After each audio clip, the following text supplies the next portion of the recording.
Please turn to page 60 in your manual for Stage 7 Narrative Writing. There are 8 stages in my narrative writing system, meaning Stage 7 is pretty advanced. Students need to have many skills under their belt to successfully go through Stage 7. All my stages build one from the other and keep adding more and more skills so the stories become more sophisticated and complex. Therefore, if this is too advanced for your students, then you can go back several stages, have them master those skills, and then move up slowly from one stage to another. In your manual, we have stages 6 through 8. If your students need to go back even further, you can refer to my 2nd and 3rd grade manual videos online so that you could use those lessons in order to start your students. Students will be ready for this stage if they can successfully plan and write their own Come Alive boxes and write actions and reactions using the movie scripts. Those 2 activities, which you start at the beginning of the year, are essential for the success of Stage 7. Let's walk through all the pages in your manual that apply to Stage 7. On page 60, this is your chant. This is what we're going to use to introduce all the elements that your students need to learn from Stage 7. The chant will not only reveal to students new information they're going to add to their stories, but it will also remind them what they already know. On the next page, you'll see is your teacher at a glance directions. We're going to follow all these directions throughout this entire lesson. This is your little cheat sheet that you can hold on to when you're teaching this stage. Let's turn to the next page. On this page, we begin with your checklist to assess your students' work. What elements do they need to have in place for content and organization? What types of sentences do they need to write at this level? And finally, the mechanics. Also on this page is a narrative writing Stage 7 chart that you display for your students to follow when you're walking through this lesson, and later when they're independently writing at Stage 7, they'll use this chart as a reference so that they can fill in their organizers and make sure they have all the elements they need in their narrative writing. This colorful 8.5 by 14-inch chart can be downloaded in the narrative writing tool section of your videos. And on the following page, what we'll see is a completed sample organizer for Stage 7. Let's look at the next 2 pages. These last 2 pages are a final draft story for Stage 7 narrative writing. Let's go back to page 60 and begin our lesson with the chant. The chant should be displayed for the children to see, and I'm going to introduce the chant to you the same way I would introduce it to the students. Let's begin by learning what do we need in our narrative writing. Put your hands together like you're holding a narrative book. Open it up and say, every story has a beginning, middle, end. Let's go back to the beginning. In the beginning, the author needs to make the setting and character come alive or we will close the book. So we've learned that already from our Come Alive boxes. So our Come Alive boxes are something that we already know. We know how to make a setting and character come alive because we don't want someone to close the book, close our story and say, I don't want to read that. So let's go back and try it again. Every story has a beginning, middle, end. In the beginning, the author better make the setting and character come alive or we will close the book. Once we make the setting and character come alive, then there's a problem. So we're going to put an X up for a problem. Notice on the chant, we also have an O there. Once a character has a problem, they don't just stand there and say, gee, I have a problem. What do? They set a goal. What are you going to do to solve your problem? Let's go back and let's say it again. Every story has a beginning, middle, end. In the beginning, the author better make the setting and character come alive or we will close the book. Once they come alive, then there's a problem. Once the character has a problem, they need to set a goal. What are you going to do to solve your problem? Let's go to the next part, the middle. In the middle of the story is the plot. That's where the character goes through events to try to solve the problem. To make the plot more interesting, the author can use do, say, think, describe, or feel cards. Ah, wait a minute. This is something new. In our story, when we had our events, our actions, what did we use to write that part of our story? We used do, say, or think. What are we adding now? We're going to add describe, like a come alive box. We're going to put come alive boxes in different parts of our story at this stage. No longer are we going to only have a come alive box at the beginning. It can be in other parts of the story, wherever a character, a setting, or some sort of an object needs to come alive. So we will have that also as one of our tools that we can use for our events in our story. And we can also have the feel cards where we can reveal the character's emotions. Wow! So we've added 2 more things when we're writing our story. Let's go back and review this again. Ready, everyone? Every story has a beginning, middle, end. In the beginning, the author better make the setting and character come alive or we will close the book. Once the author makes them come alive, then there's a problem. Now, we're not going to talk about the goal anymore. We're just going to say there's a problem. In the middle is the plot. This is where the character goes through events to try to solve the problem. To make those events more interesting, the author will use do, say, think, describe, or feel cards. Let's go to the end. Ready, everyone? In the end is we're going to make a check. Solution. Is the character successful or unsuccessful at solving the problem? And then the last part is theme. What's the meaning of the story? What's the author's message? Let's go back and let's say the whole thing. Every story has a beginning, middle, end. In the beginning, the author needs to make the setting and character come alive, or the reader will close the book. Once the author makes them come alive, then there's a problem. In the middle is the plot. This is when the character goes through events to try to solve the problem. To make the plot more interesting, the writer can use do, say, think, describe, or feel cards. The end. In the end is the solution. Is the character successful or unsuccessful at solving the problem? And then we have the theme. What was the message of this story? And sometimes I even like to add theme. Who cares? What was the message of this story? That's kind of a fun way to end it. Boys and girls, we now know that we have a beginning, middle, and end. Let's jump back up to the beginning. When we have our come alive box, instead of having 3 hooks that we can choose from, we're going to choose from 9 hooks. We're going to choose one of those 9 ways to start our story. Wow!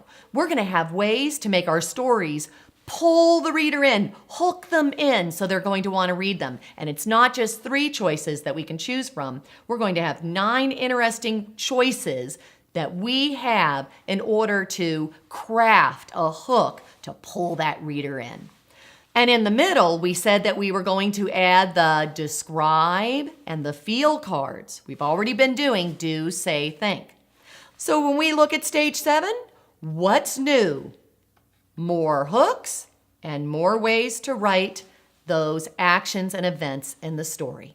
Teachers, go to the next page. At your at a glance sheet, let's walk through these steps. First, step 1 is that get organized. And what are the students going to use to organize their writing? An 8.5 by 14 sheet of paper in the landscape position, tri-fold it, and the students will draw 1, 2 lines, so they have 3 boxes. The first box will be their beginning, where they have a line up at the top for their hook, their come alive box, and the X is for their problem. The middle is blank because we don't know how many events we're going to have in our story or actions in our story. And in our ending box, we have a check for our solution and TCR to help us write the theme, to reflect back on the story so that we can provide a message, the meaning of this story to our reader. Here's your organizer that your students easily will make. It's very easy in order to have all the elements for stage 7. Step 2, you'll notice that's your introduction where you're going to have your Come Alive box. And part of that is the hook, that beginning sentence. I'm going to draw a hook here, and we're going to write page 74 is where we'll have 9 different hooks displayed for the students to choose from. And we had shown those 9 hooks in our Come Alive box. So it's something that they've already been introduced to, but now they're going to use it in their full-blown stories. Step 3 is the problem, when they have to figure out the problem in the story. Now, sometimes kids have a real difficult time coming up with a problem. That's why on pages 87 through 93, I have problem cards. You can make a deck of cards with all different types of problems that are typical in stories so that the students, if they can't come up with a problem, can choose a card and they can use that for their story. We're going to go from our problem to step 4, our solution. We're jumping to the end of the story. We'll find out more about that later. We've done that previously in different types of story writing where we plan the beginning and the end so that when we figure out what happens in the middle, we know that we have that ending. That's our final destination. So that way we stay on topic and our story makes sense. In the middle is the plot. And notice I have emotion faces here. If students, as they're trying to figure out what happened next, need to have some interesting ideas and can't come up with some on their own, then they will choose an emotion card.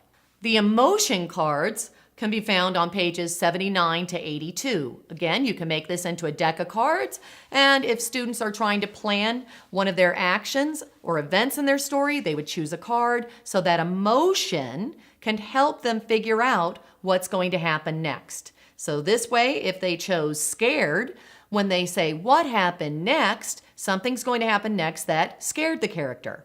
It gives them a way to come up with more interesting ideas. Also in the plot are our icons for all the different ways that your students can write the actions in the story. They can have a do, say, think, describe, or feel.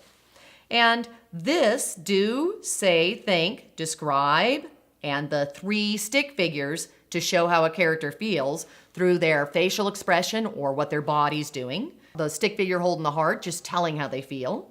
Or revealing what's happening around the character so the reader could infer that what's happening around them could tell you how they feel as well. So we have these icons here represent the do, say, think, describe, and feel, different types of ways the students now can write the actions in their story. This picture can be found on page 77. Page 77 is actually a direction sheet that shows how you use all of these techniques, but I've cut out the middle part of that page to use as a manipulative. So you can use the entire page to show the students how to choose between do, say, think, describe, or feel. And eventually you can just show the middle section so that you have the icons representing those different choices to write the actions in their story. Number 6 on your chart is make a good closing. This is our theme. This is the message that we want to give our reader about the story. And we have our TCR secret formula, which has been learned previously. Transition, character, reflection. How did the character feel? What did they learn? What did they wish, understand? This is a way to reveal the message of the story at the end of the story using the TCR secret formula. Finally, you can go back through your entire organizer and add fancy words, adjectives, and that means you could add 5 senses words, emotions, or personality descriptors. And that is our anachronism for APE. Appearance, use the 5 senses. Personality, emotions. So when we add our fancy words and we want to describe something, we may want to say, how are we going to describe it? Describe its appearance, describe its personality, or emotion. And we have our little splash here, and that is, I'll put an FL here, for figurative language. Any type of image that we need to have pop in the reader's mind. On number 5, you may want to write the word transitions here. And we have our wonderful transition chart showing all the different types of transitions that work well with the story. We have our when, where, how, emotion, and sound effect transitions with some choices below it. That transition chart can be found on page 94. So as you're going through the steps in this lesson, you'll have the tools noted here so you can pull them out as manipulatives to help you guide the children through the instruction, and also as manipulatives the students can use when they're writing the stories on their own. The rest of this video, I will walk through the steps and show you how you're filling in your Stage 7 organizer. I have an organizer already drawn out here. With my red pencil, I'm going to show you how I suggest to students to make their organizer. First, go to the folded part of your paper and draw the 2 lines. At that point, you have your beginning, middle, and ending box. Go to the beginning box. Draw a line and a squiggly box underneath it. This line at the top is for the hook. The squiggly lined box is for the come alive box. And the X is for the problem. In the middle are going to be those actions or events the character goes through to solve their problem. We're leaving this blank because we don't know how many actions or events are going to be in our story. As we plan, our planning will decide that. Let's go to the end. We have our check for our solution, and then a half line. That's where we're going to write our transition. And we're leaving a space open here so we can draw a picture of whatever we think the ending will be. So here's our check with a half line for our solution. We are going to leave some space here because we're going to add more sentences where the character could do, say, think, feel, or we could describe what was happening after the solution. So that's that denouement in a story, those actions that happen after the solution, revealing how the character changed or what the character did after the problem was solved or not solved. And finally, we have our TCR, our secret formula, transition, character, reflection, in order to reveal the theme, the message to the story. From our chant, we were able to draw our organizer, and all these symbols represent what we said in our chant. We have our organizer. Let's move on to step 2, the introduction to your story, where the setting and the character need to come alive. On our organizer, I have drawn a character. I have a girl, and I have a setting, and that setting is out in the country in the wilderness, and it's a beautiful day. How did we fill in this picture? We said, who's going to be in our story? A person, an animal, an imaginary character, and we decided on a person, a girl. And at that point, we said, before we do anything, what kind of personality is this girl going to have? And we decided that she was going to be adventurous, kind of a little quirky and odd, so it would make an interesting story. Where do we want to put her? And we said, oh, let's put her out in the wilderness where she's hiking, going on a hike. So we drew the wilderness, we drew a big lake, and she's out on a path, and here's the mountains, and it's a beautiful day, because we decided that the mood of this setting was going to be a beautiful, majestic setting where she would feel peaceful and it would feel tranquil. So we drew that to create that atmosphere. We had to first start with the drawing. Then we went back to her and said, okay, here's this quirky, kind of funny girl. How is she feeling here? She's feeling excited, eager to go on her hike. She's really happy. So that's how she's feeling. We had our girl in the wilderness, and then we started drawing her face with a smile, big eyes. We put a backpack on her, and we just started drawing her clothes, what she would be wearing if she was going on this backpacking hike. Long pants, long sleeves to protect herself. So we went through and we drew a picture so that the picture of her matched what would her appearance look like if she was on a hike. So the clothing, what she was wearing. What would she be looking like? Her personality. How can we reveal her personality? The way she's walking, the way she's holding herself up, the smile on her face, her eyes wide open, showing how she feels, her emotion. So we were taking all that into account as we drew all the parts of this picture. What do we have here at the beginning of our story to make our story come alive? We have this tranquil, beautiful setting with this fun, adventurous, kind of quirky girl. But before we went any further, I said, you know what, guys? Let's add something else. We've been reading stories where there's been foreshadowing. Little things have been happening in a story that the author has used to make you aware that something might be happening. There may be a change. Watch out, something could happen.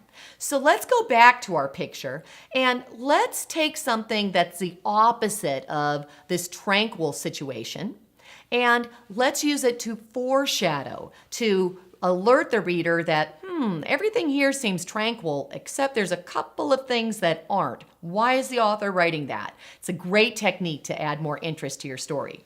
So we went back and said, well, first of all, let's just look in the picture. What's something in the picture that we could have that won't match this tranquil setting? And we thought about, something that you could look at. What's also about something that's tranquil? The sound. So then we decided, let's make a sound. Let's make her shoes have a loud squeaking sound. So they're aching, her shoes are kind of tight and squeaky, and they're irritating. So that is the opposite of this tranquil situation. That's a great technique to put in there. Let's add one more thing. We decided we were going to have a bunny because a bunny is sweet and cute, but what we decided was that bunny was just going to suddenly jump out of nowhere and scare her. Because she's all by herself, she's walking, these shoes are squeaking and kind of bugging her, but that's okay. She's still enjoying the environment and it's beautiful, and then suddenly the bunny jumps out. In our Come Alive box, we decided that we were going to describe a tranquil setting, peaceful, beautiful, majestic, a happy but quirky and adventurous person, and then we decided we were going to have two elements of foreshadowing. Something that would be opposite or different from what's happening in this story right now. Squeaky shoes and a bunny startling her, jumping out. After that, we went back and we filled in our Come Alive box with nouns.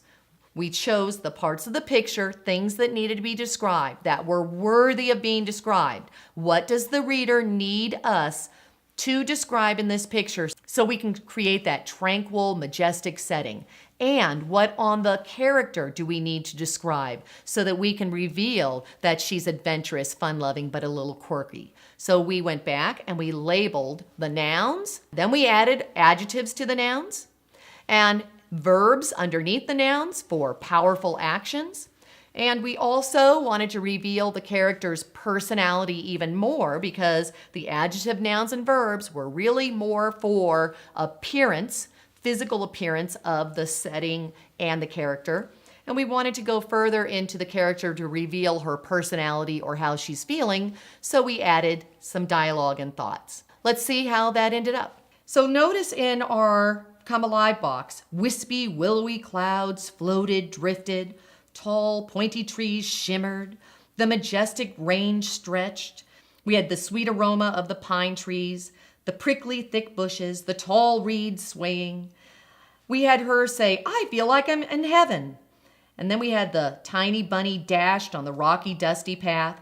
So we put a bunch of ideas there. At that point, we could even go back and start orally rehearsing this part just to start practicing what it may sound like. Once we had our Come Alive box, what is the next thing that we need to do in this introduction? We need to have a hook. On page 74, I have the 9 hooks displayed on a page and steps that students walk through when they're actually forming a hook. First, they have to choose an emotion. So they already know. The emotion is the character is excited, happy, adventurous, a little quirky, but she's really excited about being in this wonderful environment. So we could start off with SC arrow, just setting character action. We could have her say something, think something to reveal that emotion. We could have her interact with her environment, just say how she feels. Talk about her background. She's always loved the wilderness, has never felt more at home than when she's out on a path in the middle of nowhere. Or we could have a description of her facial features to describe what her face looks like, the expression on her face as she's looking around at the environment, what her body is doing, or just asking a question about her. These are the choices that they can choose from to begin their story. Let's see what we ended up choosing. The students discussed her personality for this hook, how they wanted to reveal her personality and also how much she loves this environment. They said, why don't we have her yelling at her shoes? Because if you're walking, first of all, you can't stop walking and you need to wear the boots. So the squeaking sound's gonna be there. So we thought, wouldn't it be funny if she was yelling at her boots? And then she was also mentioning how much she loves the environment. So we came up with, Sylvia scolded her squeaky boots when she whispered, hush, you're ruining this scenic moment. That's a wonderful hook. If I read that, I'd want to keep reading. First of all, someone scolding their boots, odd character, interesting character. Let's keep reading on. After we have that hook, then we're going to orally practice our Come Alive box. So we have our hook and our Come Alive box completed. What's our next step? Step 3 is the problem in the story. 2 ways to help your students come up with a problem. The first way, have them look at the picture and say, here's the picture that you just created for your reader. You have this person walking on a path and it's absolutely beautiful and she's enjoying it. She's a little quirky, she's having fun. But what's happening next is we have to get to a problem.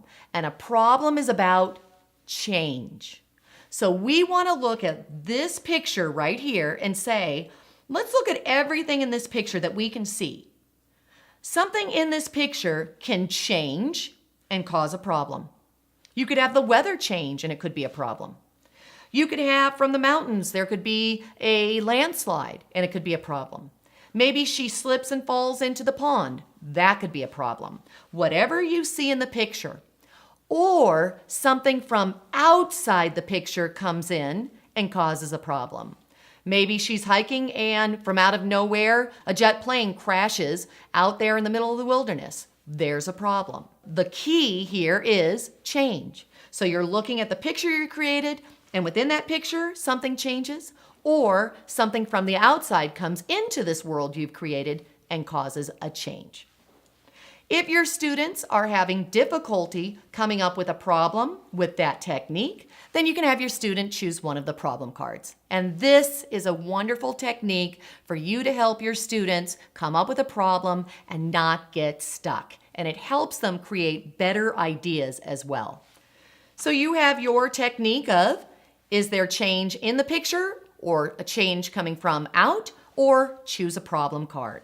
And we fill in the problem. Let's see what we came up with.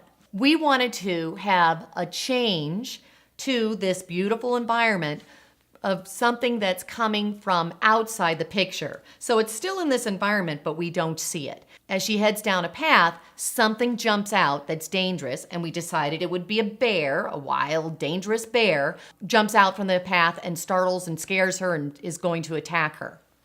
The reason why we came up with the bear was we went back to the bunny. The bunny, this cute little sweet thing, jumped out and startled her, which was foreshadowing for the bear later that in this case is jumping out and going to attack her. So we talked about that, we drew the picture, and then around the picture, we came up with different describing words that we could use as we were forming sentences to tell this problem. So notice, it's always draw the picture, and then you can add some describing words. These describing words can be added after your entire plan is over, or you can do it while you're drawing the pictures. The students wanted to draw and brainstorm different describing words, adjectives, verbs, different precise nouns. They wanted to describe it on the spot. It really doesn't matter. You can do it before or after. We have our problem in our story. Let's jump to step 4, the solution. So we're going from the beginning box and we're jumping all the way over to the ending box. And we've discussed that. When students write stories, especially these longer stories, it becomes a difficult task for them to stay on topic and keep the story interesting. So a trick is to decide on the ending. The solution is the character successful or unsuccessful at solving their problem. At this point, we decided she was going to be successful. She's out in the middle of the wilderness and she's about to be attacked to the bear. Jump to the end of the story. Think about her goal. What does she want? She wants to be safe. Now, we're not going to decide exactly what the ending is. We're going to have a basic idea of where we're heading. She doesn't want to be attacked by this bear. She wants to get out of here. So, where would she want to be? Picture where she would want to be. And we decided safely back at camp. So we drew a picture of her, just a stick figure, and a tent to show, okay, she's going to go from here, the problem, where a bear's about to attack her, to the end where she's safely back at camp. We're not writing out a sentence. We're drawing a couple of icons. You could write a couple of keywords so that you know that's where you're heading. At that point, once we've labeled that ending, then we're ready for our next step. Step 5 is the plot. This is where the character is going to go through the actions, or events in order to solve the problem. Well, first we have to figure out what's going to happen next. Then we'll decide on the technique: do, say, think, describe, or feel. How will we write what happens next? So we go back to the problem. What was happening here? A bear jumped out and was about to attack her. So then we say, what happened next? We're going to use the word while or after. What happened next while the bear jumped out to attack her? Or what happened next after the bear jumped out of the bush ready to attack her? Well, let's use after. And notice I said after, and then I used the context of what was going on. The bear was jumping out of the bush. So let's say that sequencing prompt. This is important so they stay on topic. What happened next after the bear jumped out of the bush and tried to attack her? What did she do next? So we're just talking. We're coming up with ideas. That's all we're doing. We're thinking about, okay, what would she do next? For the entire middle section of this story, after we say our sequencing prompt, what tools can we use to help our students? If they can't come up with an idea, what do? They can choose an emotion card. Let's say they pick a card and they say she's absolutely scared and terrified. How are we going to write that? Are we going to have our do, say, think, describe, or feel cards? We're going to look at one of these boxes. How will we write it? We decided that we were going to have an action. That's the first thing we're thinking. She's scared. What's she going to do? She's going to try to get out of there.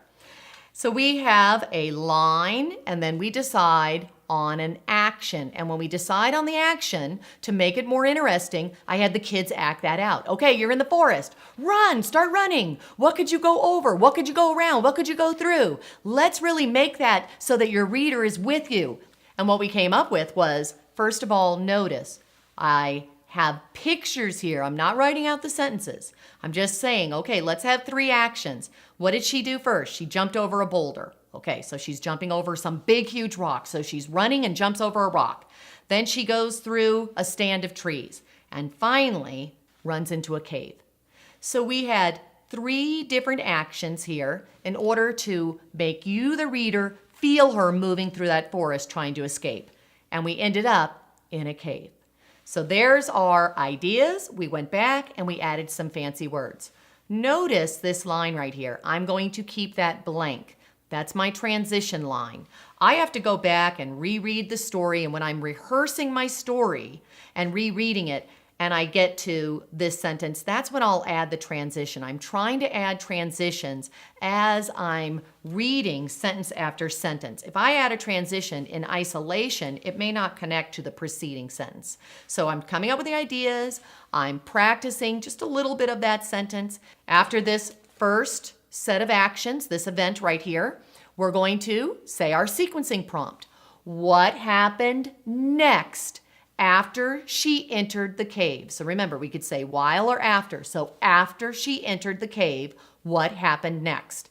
And first thing we have to do is come up with an idea. We could just come up with an idea on our own, or we can pick an emotion card.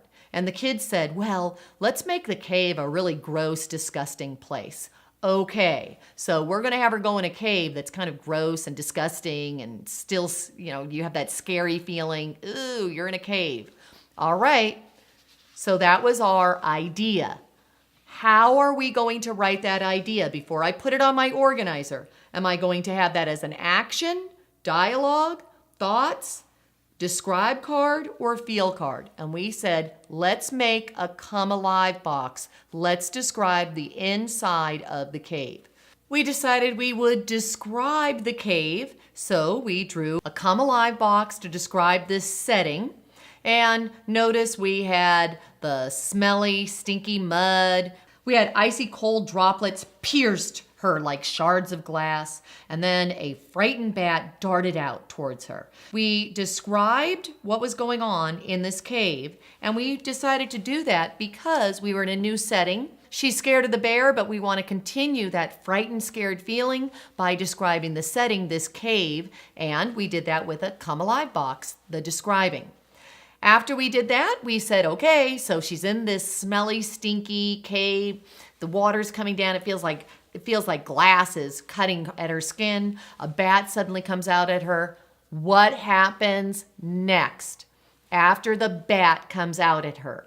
And that's when, again, we're going to come up with the idea. So the kids are talking about what would come up next, and we decided that she's going to, if a bat's coming at her, she's going to be yelling at the bat. So we said, all right, so she's going to yell at the bat. She's going to say something to him. So we decided that we would do a say. We had do, say, think, describe, feel. We said we wanted her to say something.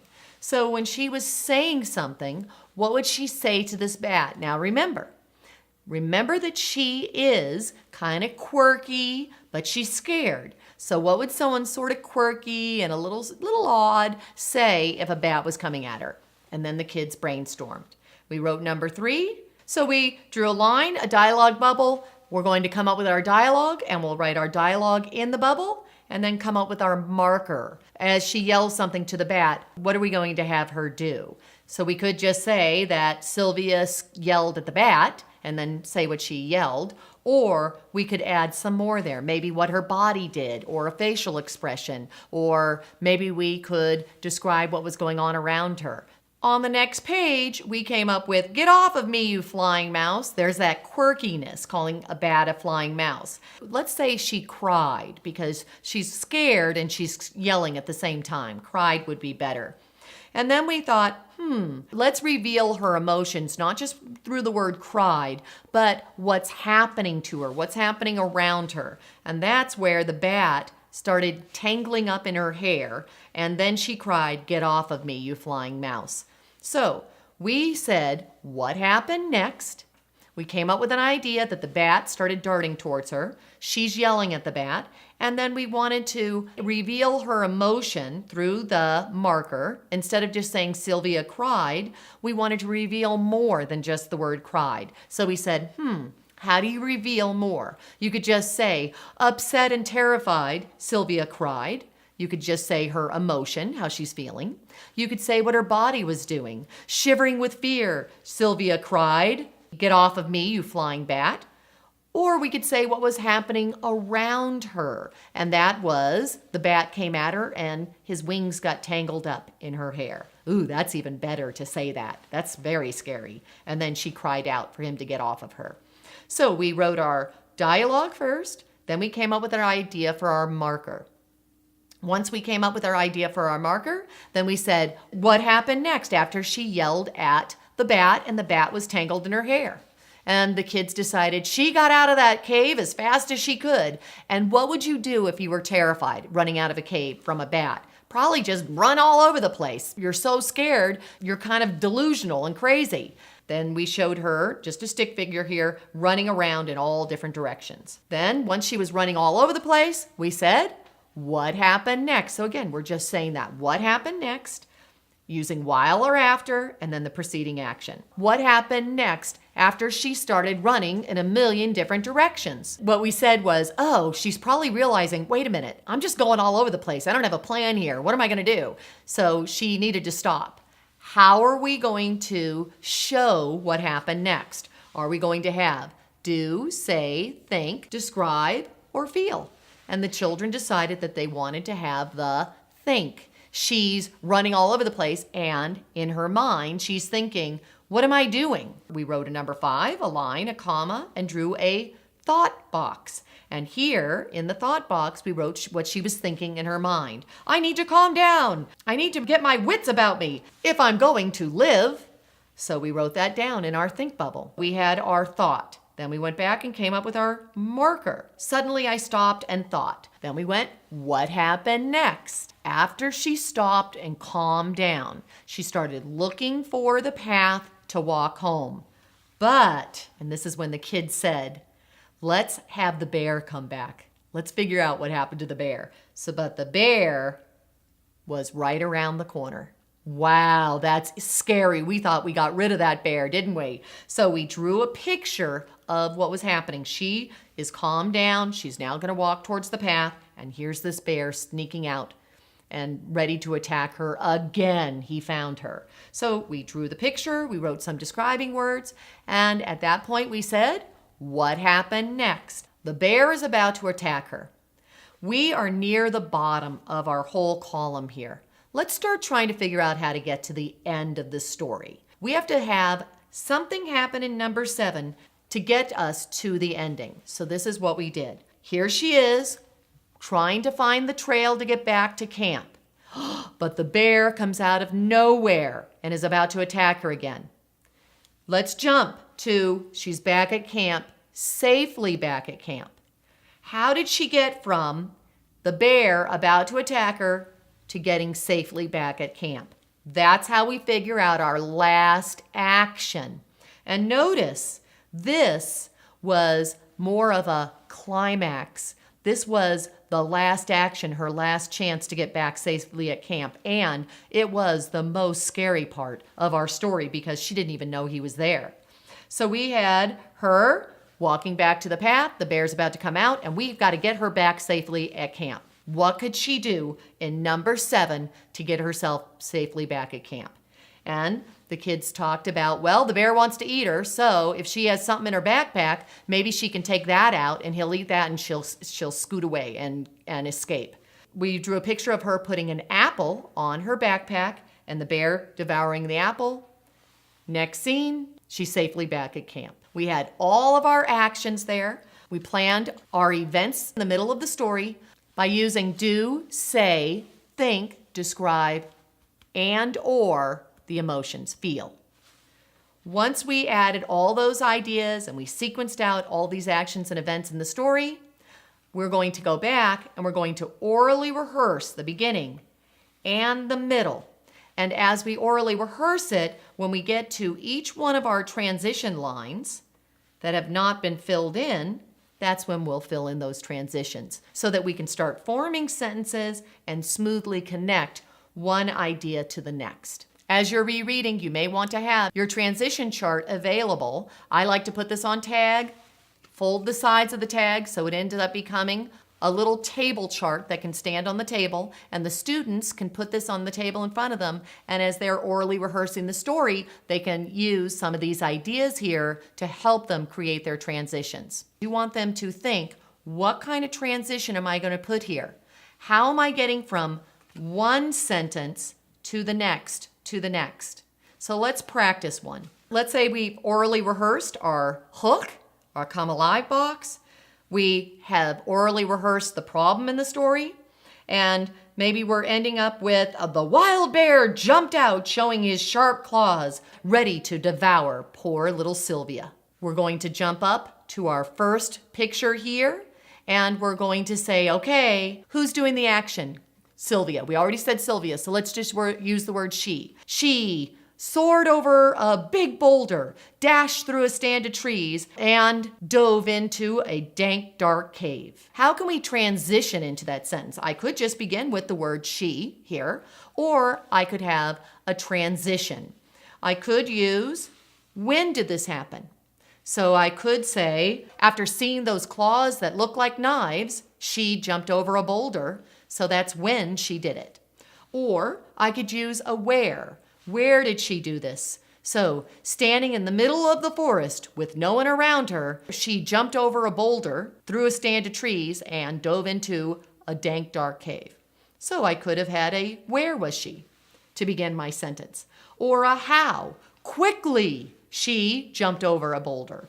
Or I could use emotions. How is she feeling here? Let's use the emotion that's obvious, terrified, and then let's use one that's very different from terrified, but also that she would have. Terrified yet prepared. Look at that. We're using that emotion, but we're also using something opposite. When you think of someone terrified, you don't think of them as prepared. So that's a great way to transition all as well. Or we could just use a sound effect. Whoosh! She jumped over a boulder, raced through a stand of trees, and dove into a dank, dark cave. Notice this first transition. What did we come up with? We said it was going to be a transition that was going to reveal her emotions. Then we jumped down here to panicked and confused. Ooh, that's an emotion again. So there's emotions. Suddenly I stopped and thought. Ooh, so that's telling us when and how. Carefully, that's telling us how. When I spotted the bear, ooh, that's telling us when. So when I spotted the bear. So look at all those different types of transitions so that we can come up with words and phrases that would best suit those sentences to connect them from one action to the next and also to add more information to the reader about what was going on in that sentence. We have our beginning and our middle completed. We're ready to write all of the sentences for the end of our story. We read through our beginning, our middle, and then as we get to the end, we have to come up with our transition sentences to say the ending, how she's back at camp. Let's see what we came up with. We have her back at camp. We use the verb hightailed it back to camp. And then we wanted to describe the camp, her safe, calm campsite. And we had our transition here. They wanted to get across that as soon as she put that apple down on that backpack, without a second's thought, she hightailed it back to her safe, calm campsite. So that's telling you how she reacted. So that's our solution. She is safe. But we can't just end our story. A person, when they read a story, they don't like a story just to end. Okay, she's back at the campsite, done. We want those actions, those falling actions, to find out how she's changed or the result of what happened to her in this story. Let's see what we came up with. We had our solution without a second's thought. She hightailed it back to her safe, calm campsite. What happened next after she came back to the calm campsite? And we said, let's have her say something. If you come back to a campsite and you just escape death, what's one of the things that you may want to do? And we had her say, I will never hike alone again. What was I thinking? So we had our dialogue we decided on. We put a line, comma, we put our dialogue bubble. We wrote our dialogue, what we came up with in our dialogue bubble. How do we want to write this marker? Do we want to just say, Sylvia promised I will never hike alone. What was I thinking? Or Sylvia promised herself. We could say that. But they wanted to add in there what she did to reveal that. They wanted to show how she just threw her body, like bounding into her tent. She promised, I will never hike alone. What was I thinking? In that marker, they added that action. More information revealing how she feels through that action. Let's go and see, do we want to add one more thing to these falling actions? So she's in her tent and she says, what was I thinking? What happened next after she promised she wouldn't hike alone and said, what was I thinking? What did she do next after she said that? Do you think we came up with do, say, think, describe, or feel? What do you think we came up with? Let's see. We came up with a come alive box, a describe, because we wanted to have you, the reader, see her safely back in the tent, in her sleeping bag, happy, feeling the safety of this campsite. It was funny because as we drew the picture first, the kids said, let's have her zipper the tent. Even if a bear came, the zipper's not going to save her, but she's kind of funny and quirky, like, oh, I'm going to zipper this down so I'll stay safe. So we drew a picture of her in her tent, nice and safe. Then we went through and we added describing words, adjectives, verbs. We added a few ideas here so that when we got to this box, when we were reading our paper, we could create a description, make her come alive at the end. We have our solution. We have her saying something after she's safely back, made a promise that she would never hike again. And then we wanted you, the reader, to visualize her, get an emotion by using a Come Alive box to actually see her inside her tent safe and sound. We're now ready for step 6, and that is TCR. That's our story closing. We're going to close the book using this last line. And the reason why I use the TCR, it's not mandatory, it's not something that kids have to do, but so often they have a tough time with that last sentence. How do I end it? What do I do? And sometimes they'll just say, the end, I hope you like my story. They have a really difficult time. So I use transition, character, reflection. There's many different transition phrases you could use for this story closing. It could be, in the end, after that day, looking back, forever after. From that day on, in your narrative tools section, you have some pages that show some ideas for the TCR, secret formula for a story closing. You can refer to those, but it's just a simple, in the end, after that, from that day on, looking back, forever after, some sort of phrase to key into the reader that we're at the end. The C is the character. Who is the main character? And we would say Sylvia.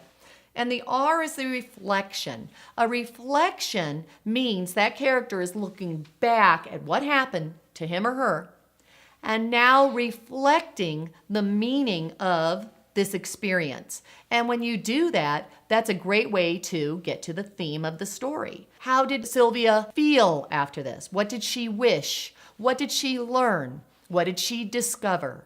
What did she realize? This is a great way for you to tie in the theme using this TCR secret formula. Let's see what we came up with.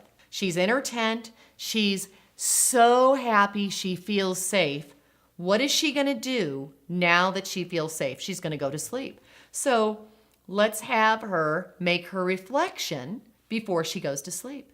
So before closing her eyes, Sylvia, and then let's have her reflect on what happened. She thanked her lucky stars that she made it back by the skin of her teeth. So she's reflecting on that like, I sure am lucky. I could have been killed out there. That was her way of looking back and realizing, oh my goodness, I just made it back by the skin of my teeth. And that is a fabulous reflection because that's pretty common when people almost die.